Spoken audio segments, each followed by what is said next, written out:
Hello, welcome to SwitchedOn, Paul speaking, and today I thought I'd show you what I've been picking up from the big Nintendo Spring Sale. Now I did look at the sale and as always had a quick flick through it and thought, well, there's not much there for me, but on further inspection, actually checking the South African eShop, the prices there are absolutely rock bottom. I mean, some of the games in the UK have got good discounts on anyway, but when you look at the South African version of those discounts, some of these games are just massively discounted.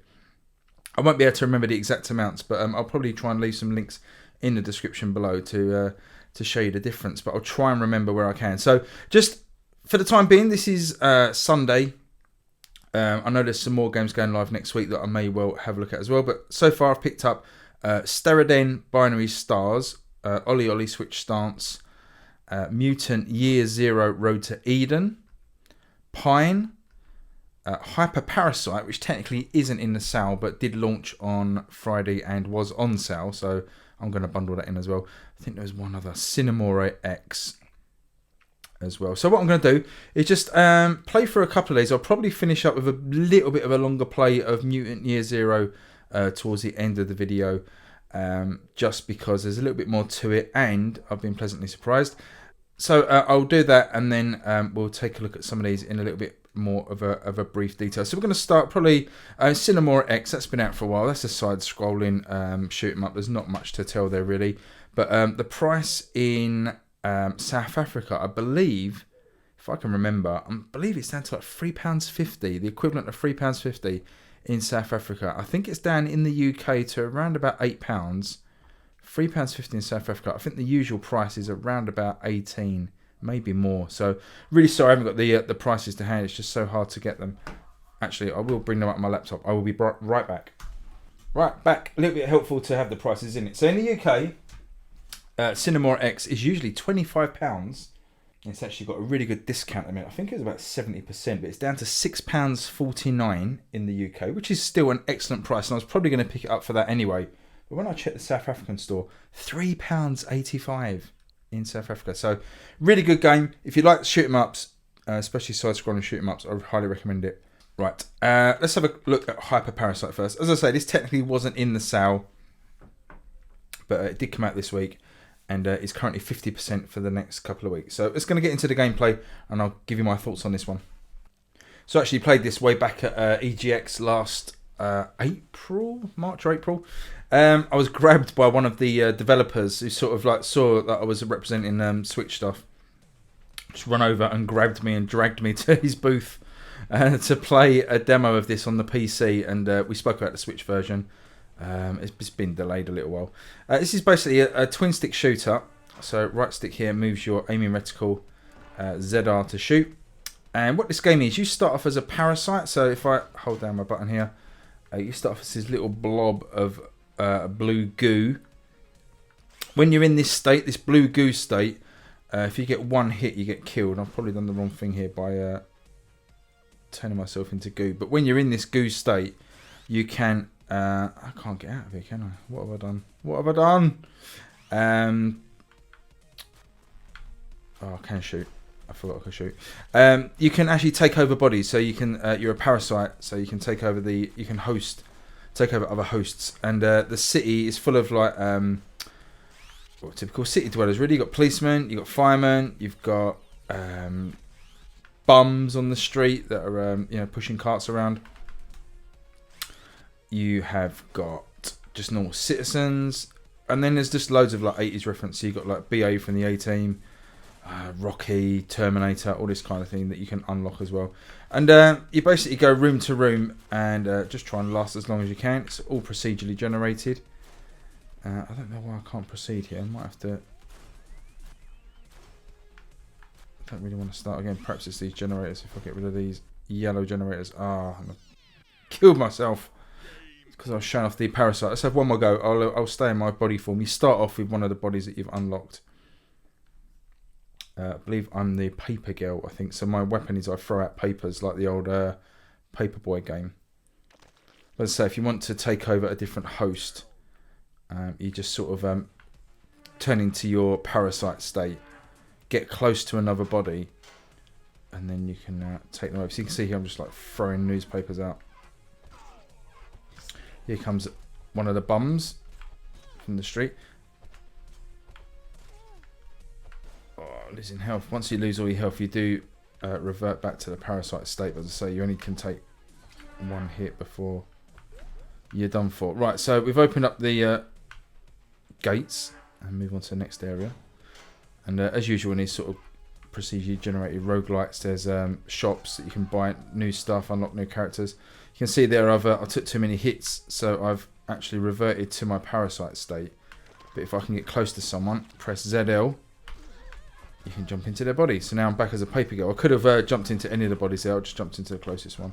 At least when you're in a body, you get some defense. Some extra defense from like your host body. But yeah, this is a really good game. I was quite excited for this one to come out. As I say, it is down 50% at the minute. So it's only like £3, I think. So here we are in the shop. You can afford to buy these weapons. Got some things to buy here. And then you've got these characters here. You can unlock more as you go on. So you see I've got the paper girl, the cop, the reject they call it, but it's like a bum pushing a trolley. A werewolf, boxer, it's like Rocky. Off-duty detective, I think that's meant to be like Die Hard. You've got a wrestler like Hulk Hogan. Drug lord like Tony, is it Tony Miotta from Scarface? SWAT member, a punk, streetwalker, urban warrior, and a firefighter. And they've all got their, and a baller there. They've all got their own different characteristics. Actually, that's a ghost hunter as well from Ghostbusters. So they've got like the Ray Pack, whatever it's called, the streams. So this is a really good game. Top down twin stick shooter. Loads of stuff to unlock as usual. Good game. Definitely pick up at the moment for the price it's at. I think so. Say the discount lasts for another couple of weeks. I think maybe a week or two. So check that out. HyperParasite from Troglodyte Software. Okay, so next game is Starid Binary Stars. Now I've had my eye on this for some time. It's been set on my wish list. Price wise, this one is usually $11.99 in the UK, and it's down to £4.60, which again is a great saving, about 60%. But again, those South African prices are just crazy. £2.78 for this one. And as I say, I've had my eye on this for a while. It's a side-scrolling shoot 'em up. But what's really good about it, and I love this element of it, is that it's procedurally generated. Now there's not many shoot 'em ups that I can think of that are procedurally generated. So every run, this is going to be completely different, which really throws up some really interesting gameplay. I mean, I'm quite a big shoot 'em up fan, but you know, a lot of it is spent learning patterns and repetition, a lot of practice. What I like about this is just it's a level playing field. You just straight in. This is like I've never seen this enemy pattern before. You start off with a basic weapon, and you've also got a secondary weapon here, which is like a close attack weapon, like a melee weapon. And you can pick up extra weapons. You've got to see a laser on an asteroid there. But yeah, it's really good. Like, there's not a lot of sort of clever wave patterns in the enemies. You see they're coming on fairly straight. Wouldn't exactly call it a bullet hell either. It's quite easy to dodge the bullets. Get onto these bosses, which are actually quite difficult to take down in all fairness. Once they start lobbing out their missiles and bullets and stuff. Because these ones explode. Whoa! And there's a horrible stream of weapons. Yeah, they take a lot of damage. You can get. Last time I got past this weapon, I got this boss. I had a laser weapon, which made it a little bit easier. Oh, crikey! Try and outrun the bullets. And there we go, taking him down. So that's just the first simple level. It's got an online leaderboard, which is really good. You can see your friends' progress. Got upgrades here that you can pick from at the end of a level. Let's go for that. So upgrade your ship. Really like the pixel art on this. Soundtrack is absolutely superb. Really great soundtrack. So yeah, £2.78. Sorry, South Africa at current time of recording. These prices in South Africa do vary as well as the sort of currency markets flick around. They may change very slightly. They won't change too much. Just as well, if you haven't bought from a different region before, it's really easy to do. I'll leave some instructions down in the description. But basically, literally all you do is log on to mynintendo.com. Edit your country on your profile. So you just change it to South Africa. Save that. Go back onto your Switch. Load up the eShop. And you'll have to log in again to the eShop. So you need to make sure you have your password to hand. And that's it. You'll be in the South African shop. I use my UK debit card. No problems at all. Also use PayPal sometimes, depending on where my current balance is. No problem. So pretty much a grey area. It's probably frowned upon by Nintendo, probably against the terms and conditions. But you know, pretty much every outlet, every reputable outlet has reported on this before and sort of given instructions how to do it. So I don't think it's any big secret. So there, have a go. See if you can pick up some cheap games. But this is really highly recommended anyway. Starid binary, was it binary stars or binary domains? Binary stars. So yeah, Starid and binary stars, highly recommended. Okay, this is where things get a little bit interesting in this sale. This is Pine. Now you may remember there was a lot of hype about this one when it was released.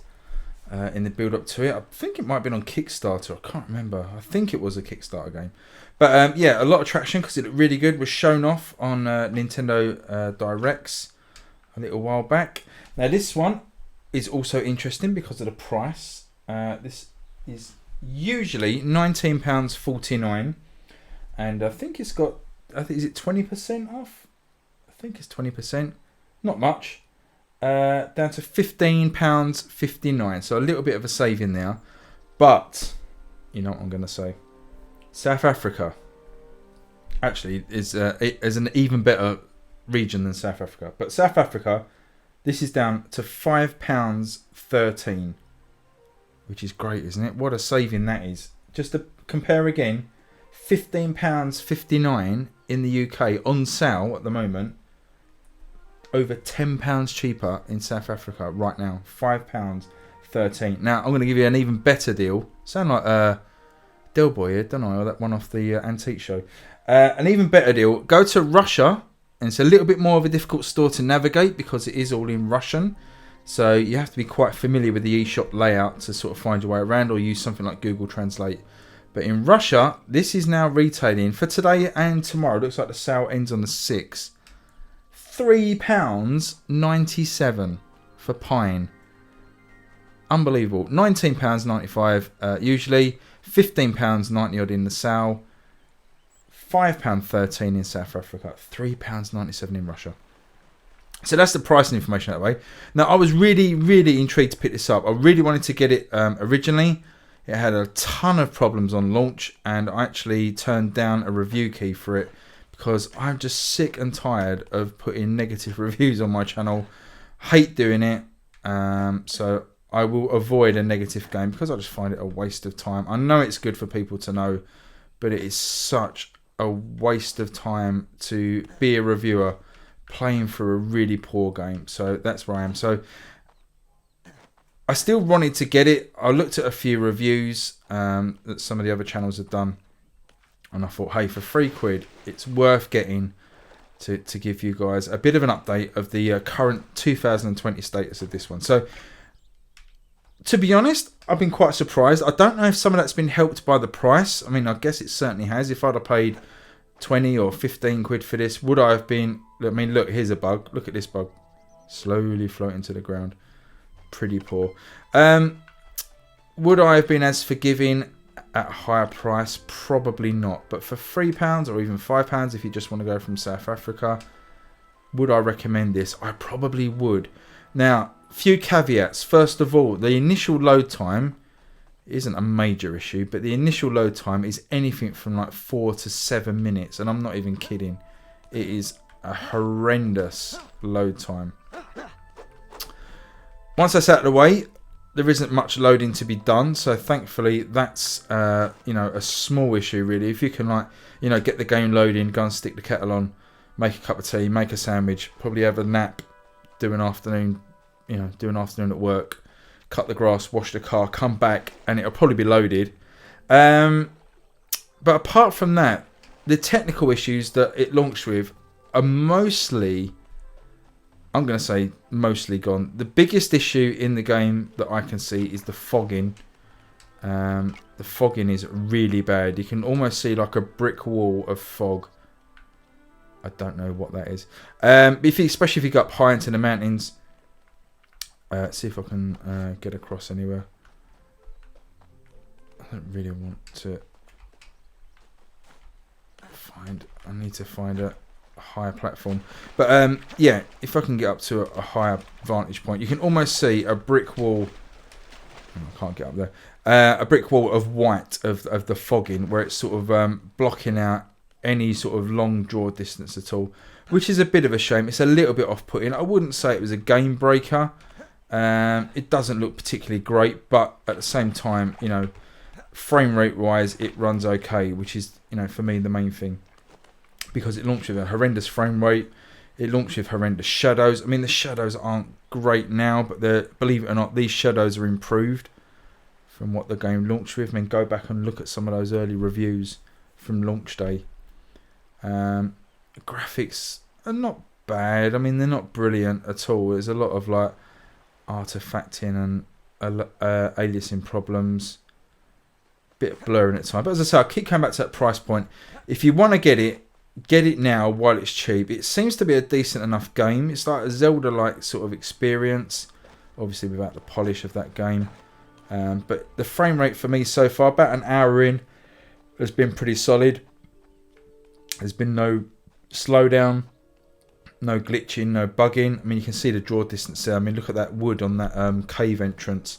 Just like sort of white, flat textures. And then as you get closer, you have to get pretty close. Wow, really close for those to be drawn in. So, depends on your tolerance for graphics. If you're someone that just hates stuff like this, probably avoid it. If you've been holding off, thinking that the performance is bad, the frame rate is bad, I can report I don't think it's too bad at all. It controls nicely, it runs nicely. Music, again, like Starid, absolutely stunning music. It really, really is.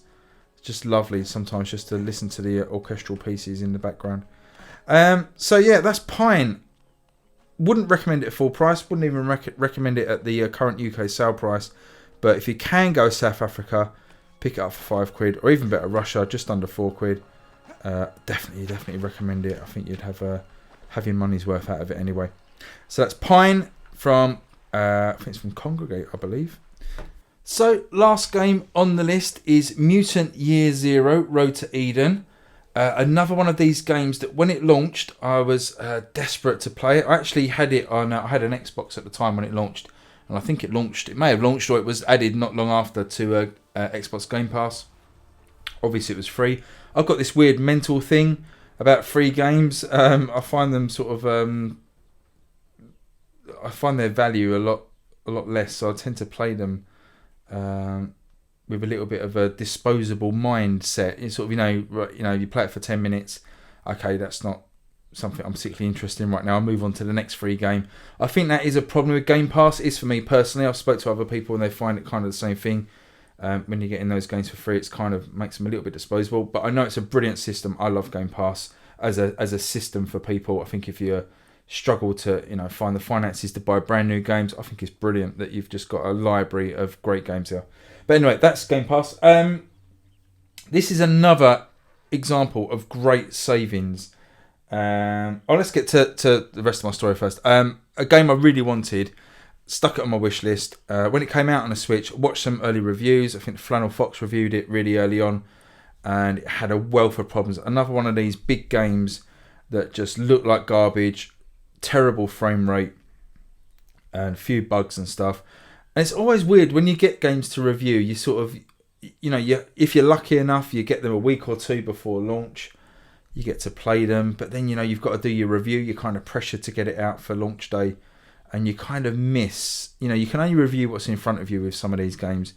And unfortunately, Mutant Year Zero got reviewed pretty poorly because the reviewers who got a copy of it got the bum end of the deal really. And whether it was rushed out or what, I don't know. But there was a big day one patch, or I think it may have been day two. There was a big patch dropped sort of the day after it released. that fixed a lot of the initial problems. I believe it's had a few patches since. And this has been probably the nicest surprise from the spring sale for me. This is everything I was hoping it was going to be.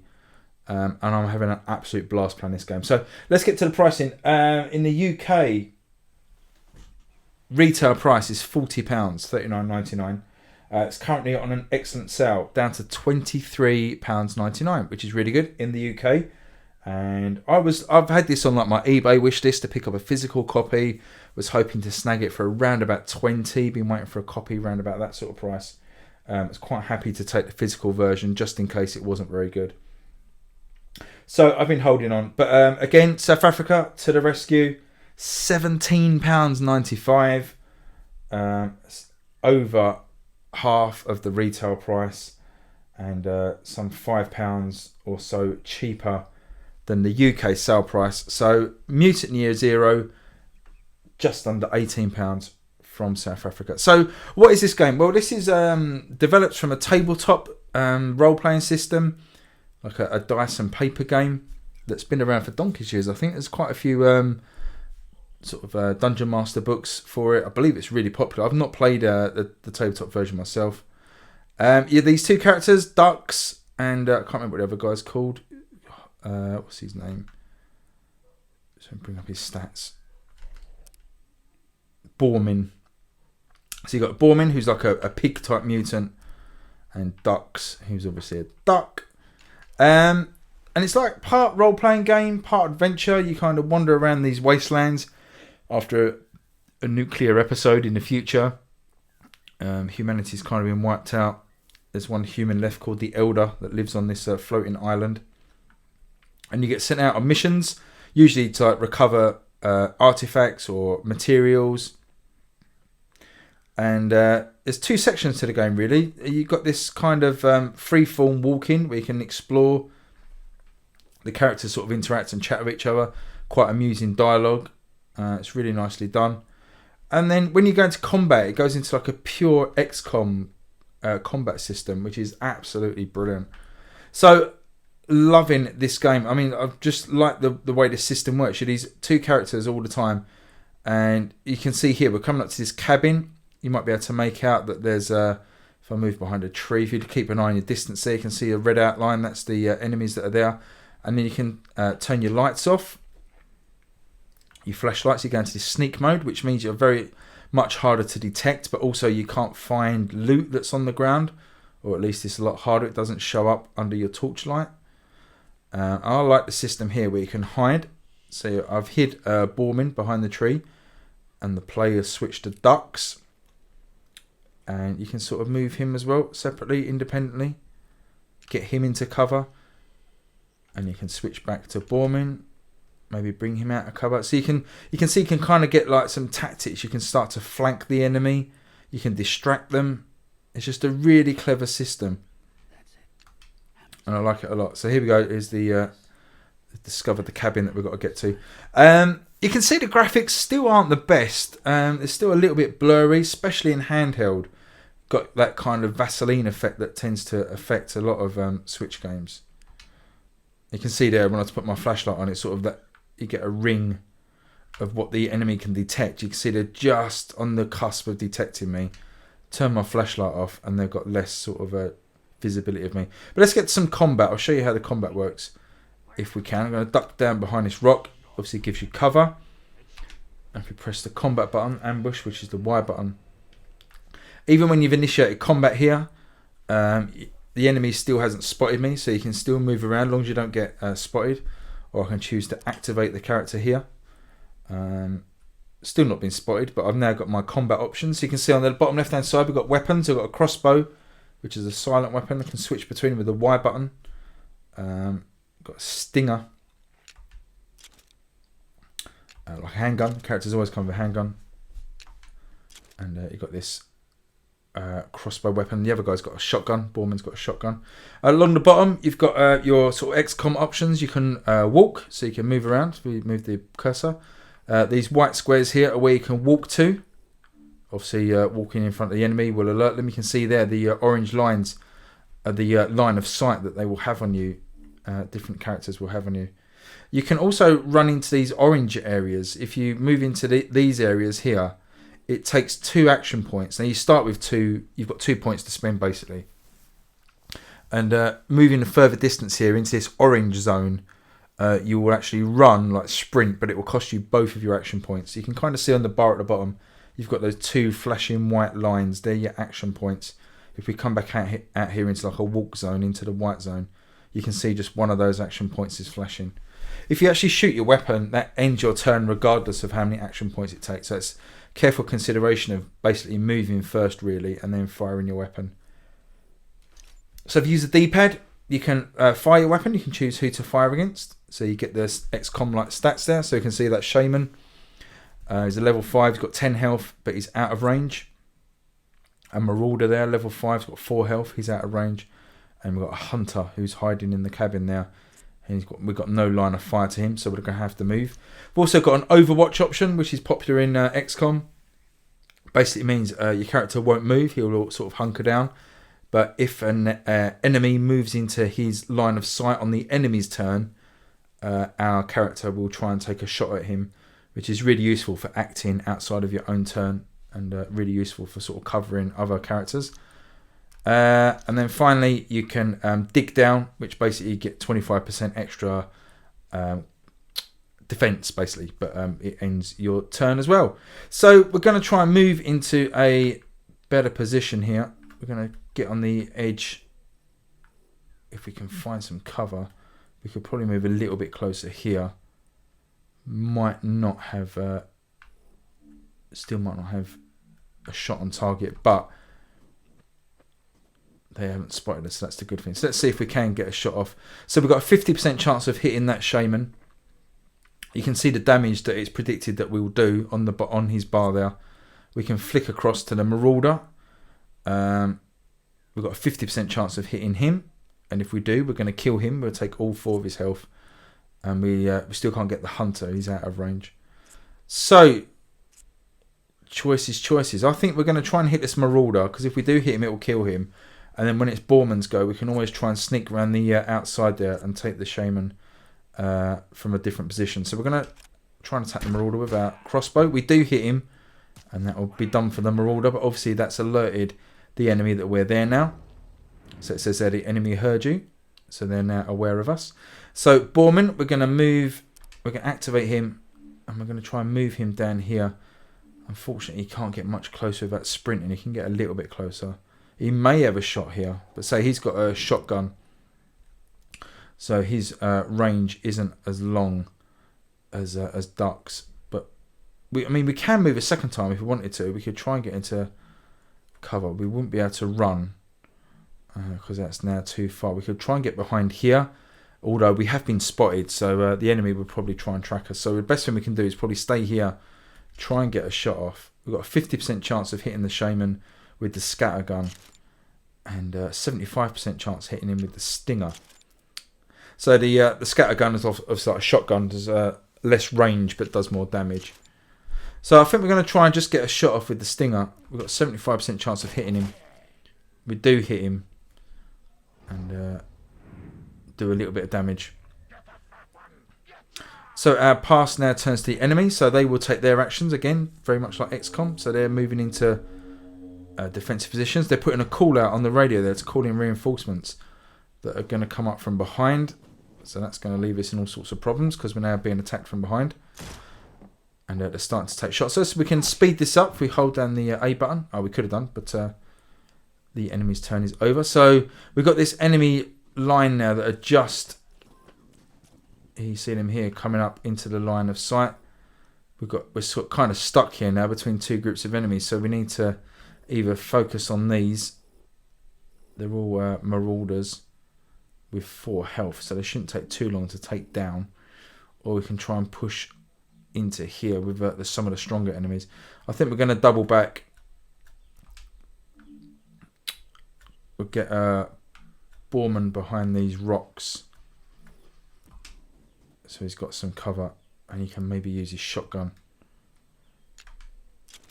We'll use the scattergun on these enemies. We've got 75% chance of hitting that one. 75, 25 because he's a bit further away. So you can see really good systems. I'm going to try and take this Marauder out. We missed him. That ends Borman's go. Ducks. And we can't really get him into any decent sort of cover. And if we leave him here, there's a good chance he's going to be hit by this hunter in the cabin. So Ducks is in a little bit of a tricky predicament at the moment. We could just sprint him into a safe area. If there is such a thing. We could try and sprint him in behind these rocks, but even then it's too close to that Marauder.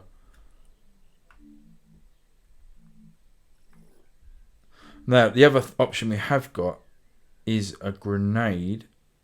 I think Ducks has got a grenade. It's a terrible tactical move because I'm just leaving myself out in the open, but I just want to see. Oh, that's a reload, isn't it? We're going to go into Overwatch anyway, so we can see how that works. And it's the enemy's turn now. So if the enemy moves into Ducks' line of sight, he will take a shot. The Shaman's creeping up on the back of Borman, missed him with that shot. Hunter is up on the second level now with a sniper. You see the Butcher there started to run. Ducks saw him, took a shot but missed. And then Ducks is obviously taking damage. So just want to give you a quick showing of Mutant Year Zero. I absolutely love this game. Really surprised by it. There's a lot to it. Really nice story, quite dark. Seems to be a lot to do, a lot of missions. One of the guys on my Discord, Adam's completed it, and he said it took about 15 hours on the Xbox. So it seems a decent amount of content. There also seems to be like some sort of multiplayer or at least a leaderboard kind of mode where it's who can clear a level of enemies the quickest. I've not looked too far into that yet. I think there's some DLC as well. So you're getting plenty of bang for your buck here, especially if you go via that South African route. Get it for under £18. Only complaints really are those slightly smudgy graphics, especially in handheld. Doesn't look too bad on my TV here at the moment. So there's that, and there's also some really small text. And again, in handheld, it really, really is quite hard to read. So that's a bit of a shame. But other than that, if you like XCOM style games, and ironically, you'll know now that XCOM is coming to the Switch next month. So you may want to just hold off for XCOM now. But if you're dying for some XCOM style combat, can highly recommend Mutant Year Zero. Really, really cool game. Well, I hope you've enjoyed this look at what I've picked up on the spring sales on Nintendo Switch so far. Got any questions about any of these games? Obviously, I didn't show Ollie Ollie off because that's a really old skateboarding game. Sure, everybody knows about that by now. But if you really want any information on that, let me know and I will be happy to provide that. If you've got any questions about buying from South Africa as well, let me know below. It's probably going to be a lot trickier from you guys in America because you're going to have to set up a European account and use a European card. So it's probably going to be quite difficult for you to do that. I'm sure there's tutorials out there on how to do that. But this is mainly based for you guys in the EU, UK, just to show how easy it is to switch your region to South Africa and get these games at a fraction of the sale price. So if that has been helpful, give me a thumbs up and leave me a comment below, and please subscribe if you're new. Always welcome to have new people around on Switched On. And until next time, I will see you again soon. Thanks everyone. Bye bye.